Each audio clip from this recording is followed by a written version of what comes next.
Hi hello నమస్తే friends. నా సబ్స్క్రైబర్లకు మాత్రము నమస్కారం పెడుతున్నా. దయచేసి వీడియోలు అయితే చేస్తలేను కానీ లారీలు వస్తున్నాయి, ట్రాఫిక్ ఒకటే ఇబ్బంది అవుతుంది.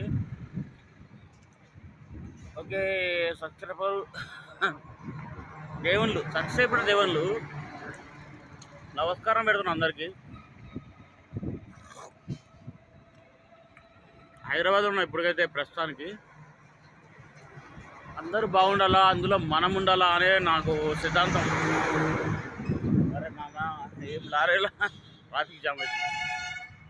అందరూ బాగుండాలా, అందులో మనం ఉండాలనే ఒక సిద్ధాంతంతో నేను ఏదో చిన్న చిన్న వీడియోలు చేస్తూ ఉంటాడా. అందరూ బాగుండాలి, ఓకేనా సబ్స్క్రైబర్లు దేవుళ్ళు.